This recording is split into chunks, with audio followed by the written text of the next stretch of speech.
गणित क्लास में स्वागत है। आज यहाँ पर जो क्वेश्चन है वो आपको संख्या पर आधारित प्रश्न है और संख्या के आधारित पर जो प्रश्न है सबसे पहला क्वेश्चन यहाँ पर देख रहे हैं कि एक संख्या आपको 54 से उतना ही अधिक है जितना 82 से कम है। मतलब संख्या है जो 54 से उतना ही अधिक है। तो इस तरह के जब संख्या आते हैं तो सबसे पहले क्या करना है कि आपको संख्या मान लेना है और जिधर अधिक बोला जाता है उतना घटाना है और जिधर कम बोला जाता है उधर आपको जोड़ा जाता है। संख्या का ये नियम है। लेकिन देखिए यहाँ पर अपने प्रश्न के मुताबिक क्या करना होगा आपको। सबसे पहले आपको देखना है कि यहाँ पर मान लीजिए संख्या मानेंगे कि संख्या बराबर क्या होगा। तो माना कि संख्या आपको x मान लीजिए, इसलिए x मान लिए। अब क्या है संख्या में कि आपको 54 जो है कि आपको अधिक है, तो अधिक है तो x में से 54 हम क्या कर देंगे, घटा देंगे, बराबर। अब क्या बोला, जितना 82 से कम है, मतलब कहने का अर्थ है कि यहाँ पर जो 82 है वो बड़ा है किससे, आपको संख्या से, इसलिए इसमें 82 में से हम संख्या को घटा देंगे। तो इस तरह से आपका समीकरण बन जाएगा। बनने के बाद अब इसको क्या करना है, आपको हल करना है। जब आप हल करेंगे तो इस तरह से होगा, आप यहाँ x को यहाँ ले आइए और वहाँ पर हो जाएगा +2x, यहाँ पर x हो जाएगा क्योंकि माइनस में इधर का प्लस हो जाएगा, यहाँ पर 82 है और यहाँ प्लस आपका 54 हो जाएगा। फिर यहाँ जाएगा 2x बराबर, यहाँ पर आप जोड़ दीजिए, 6 हो गया, 5 × 5 = 13, उसका फिर आपको 2 से काट सकते हैं इसको, 2 × 6 = 12, 2 × 8 = 16। x का मान क्या आ गया, आपका संख्या क्या आ गया, 68 आ गया। अब देखना है आपको इस चारों ऑप्शन में 68 कौन है, तो आपका 68 आपका यहाँ पर है, इसका सही उत्तर आपको 68 हो जाएगा। तो इस तरह से संख्या क्वेश्चन बनता है। आप एक बार वीडियो 2 बार 3 बार करके देख सकते हैं और इसी के आधार पर आपका क्वेश्चन ऐसे बनेगा।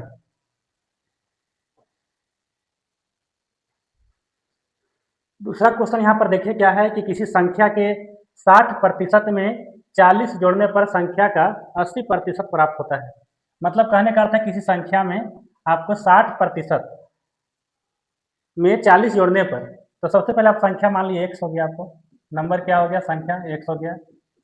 अब क्या बोला है कि संख्या में, मतलब कि x का आपको 60% में कितना जोड़ना है, +40 करना है।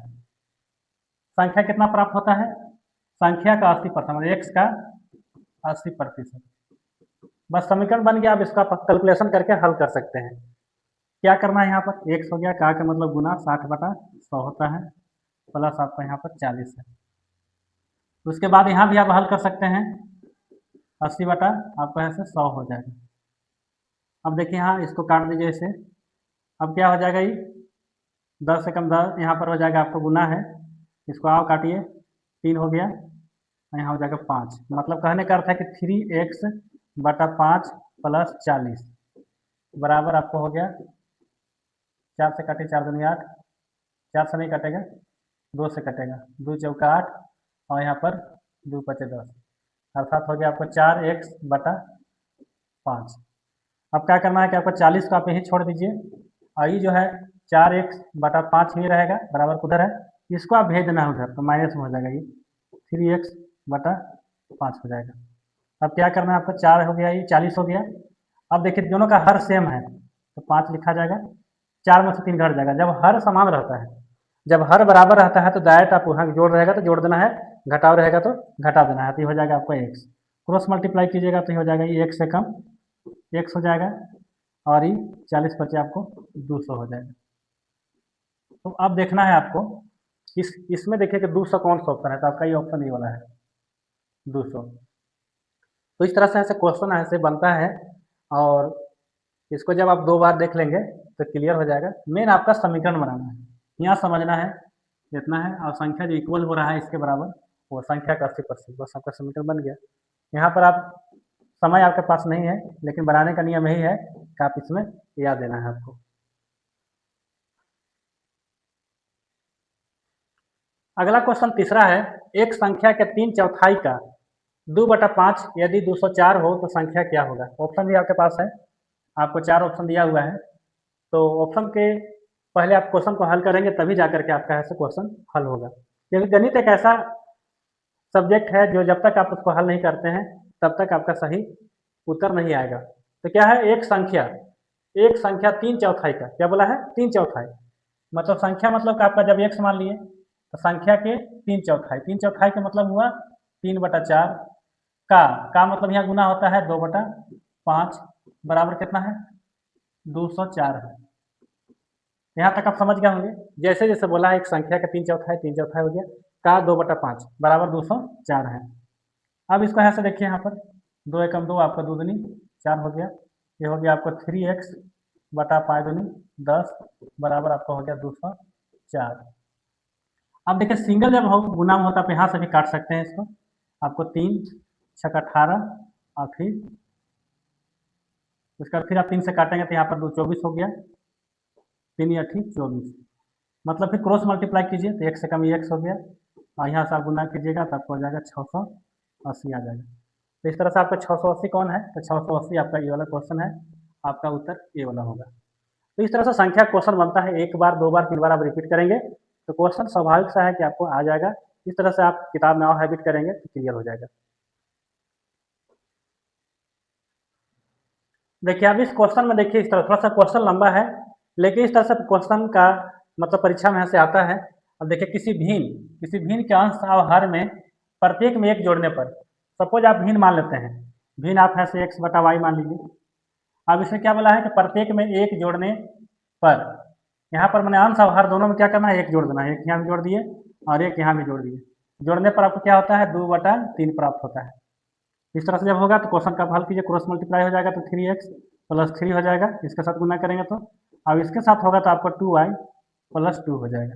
अब इसको हल कीजिए 3x - 2y अब बराबर 3 उधर जाएगा तो क्या हो जाएगा, मतलब 3x - 2y बराबर -1। ये समीकरण आपका 1 हो गया। इस तरह से आपका पहला समीकरण तैयार हो गया। उसका फिर देखिए अगला स्टेप में क्या बोला है, इस भिन्न के अंश तथा हर प्रत्येक में एक घटाने पर आपको 1/2 प्राप्त होता है। इसमें आपको क्या करना है, अंश और हर दोनों में एक घटाने पर एक घटा दीजिए। जैसे से बोल रहा है वैसे से करना है आपको। घटाने के बोला घटा दिए पर क्या होता है कि 1/2 प्राप्त होता है, 2 कर दिए। अब क्रॉस मल्टीप्लाई कीजिए इसको, 2x - 2 हो गया बराबर y से करेंगे तो y -1 हो जाएगा। अब 2x हो गया, ये -y बराबर -1 उधर जा करके +2, मतलब 2x - y बराबर आपको 1 हो जाएगा। समीकरण ये 2 हो गया। मतलब कहने का अर्थ हुआ कि आपका इस तरह से जब क्वेश्चन आपका तैयार हो जाता है, समीकरण तैयार हो जाता है, तब इसको हल करना है। आप विलोपन विधि से हल कीजिए, समीकरण 1 को ले लीजिए और समीकरण इसको ले लीजिए, ये वाला को। तब देखिए यहाँ पर कि आपको अगला जो स्टेप आएगा, ध्यान से समझिएगा। यहाँ पर आपका 3x - 2y आपको माइनस बराबर -1 है, मतलब ये वाला समीकरण हम वहाँ लिख रहे हैं। इसके बाद फिर देखिए यहाँ पर क्या है आपके 2x - y बराबर आपको 1 है। अब इसको कोई देखिए बराबर नहीं है तो बराबर करना होगा। बराबर कीजिएगा तो कोई का बराबर कर सकते हैं। जैसे यहाँ पर हम ले गए इसको, ऊपर 2 ले जाते हैं और नीचे हम यहाँ से 3 को ले आते हैं तो हो जाएगा ये 3 दूनी 6x माइनस आपका 4y और बराबर -2, फिर 3 ले आएंगे 6x माइनस 3y बराबर 3 एकम 3। चिन्ह बदलेंगे तो आपका माइनस हो जाएगा, ये प्लस ये माइनस, ये वाला कट गया। अब यहाँ पर घाटेगा तो क्या आ जाएगा माइनस, यहाँ पर आपको y आ जाएगा और यहाँ पर आपको दोनों है से जुट करके आ जाएगा -5 आ जाएगा। ये कट गया, हर y का मान क्या आ गया 5 आ गया। जब y का मान 5 आ गया आपका, तब क्या करेंगे, उसके बाद फिर कोई समीकरण में 1 या 2 में कोई में रख दीजिए। समीकरण में जब मान रखेंगे तो क्या हो जाएगा, यहाँ पर देखिए आप 2 में रख दीजिए। समीकरण 2 में रख रहे हैं तब तो हो जाएगा 2x माइनस y की जगह 5 रखना है बराबर 1 आ गया तो 2x हो गया। अब यह से 1 हो गया, ये +5 हो जाएगा। मतलब कहने का अर्थ हुआ कि आपको ये 2x बराबर आपको 6 आ गया, 2 तिया 6, अर्थात कहने का अर्थ है कि x का मान आपको 2 आ गया। तो भिन्न आपके पास क्या है, भिन्न आपका है देखिए यहाँ पर ये वाला भिन्न है x/y है, x का मान आपका है 2 आया और y का मान आपको 5 आ गया। तो 2/5 कौन है, तो यहाँ पर 2/5 है से कोई ऑप्शन नहीं दिख रहा है, तो 2 नहीं दिख रहा है तब क्या होगा, लेकिन नहीं यहाँ 2 नहीं होगा। देखिए x का मान आपका 2 से काटा 2 तिया 6 हो गया, 3 हो गया, ये 3 होगा, ये क्या होगा 3 होगा। यहाँ पर आपका है से ये वाला होगा, यहाँ पर इसको हम डिलीट करते हैं। हाँ हो गया। अब देखिए यहाँ पर आपका x का मान 3 हो गया और यहाँ पर आपको y का मान कितना है, आपको 5 है। तो 3/5 कौन है, तो 3/5 आपको पहला वाला ही है ये। तो इस तरह से ध्यान देना है, जिस तरह से हमको मिस्टेक थोड़ा सा हो रहा था, इस तरह से आपका परीक्षा में भी हो सकता है। इसको बारीकी ध्यान में देखिए, थोड़ा सा यहाँ पर हो रहा था, यहाँ 3 था, इसका हम 2 पढ़ रहे थे। क्वेश्चन को हल करने के बाद भी अगर इस तरह से गलत हो जाए तो समझिए कि आपको पूरा क्वेश्चन का मेहनत बेकार हो जाएगा। इसलिए गणित को एकदम पूरा ध्यान से ही हल करना है, तभी जाकर के वह सही उत्तर में आप पहुँच पाएंगे।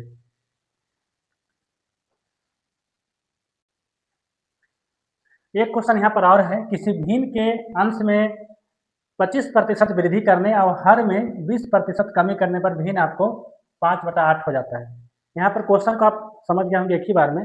यहाँ पर अंश में क्या बोलता है कि 25% आपको वृद्धि करना है और हर में 20% कम करना है। इसको डायरेक्ट हम हल कर रहे हैं। यहाँ पर देखिए, अगर आप भिन्न मान लेते हैं कि x/y मान लीजिए। अब क्या हुआ है, आगे जब बढ़ते हैं तो भिन्न में आपको ऐसे 25% यहाँ पर वृद्धि होता है अंश में। तो अंश में वृद्धि होता है मतलब x का कितना हो जाएगा, ये x प्लस x का होता है आपको 100। इसको यहाँ पर इस तरह से कर सकते हैं, x बटा आपको y हो गया। अब यहाँ पर x बटा y का हो जाएगा 125, क्योंकि बढ़ा है।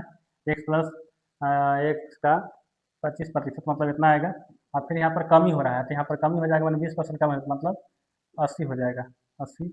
उसके बाद क्या करना है कि आपको क्या हो जाता है, भिन्न 5/8 हो जाता है। तो आप इसको डायरेक्ट भी हल कर सकते हैं। यहाँ पर जैसे इसको क्या करना है, काटिए आप इसको, 5 से काटिए, 5 2 10, 5 5 25 और 5 16 आपको 80 हो जाएगा। अब देखिए, आप इसको डायरेक्ट आप काट सकते हैं। यहाँ पर 8 एकम 8 और यहाँ हो जाएगा आपको 8 दूनी 16, 5 5 25, यहाँ कुछ नहीं है तो 1 बचा। अब क्या करना है आपको, यहाँ पर देखिए, यहाँ पर x बटा आपको y है। अगर ये 2 को भेजेंगे तो ऊपर चला जाएगा और ये 5 को भेजेंगे तो नीचे आ जाएगा।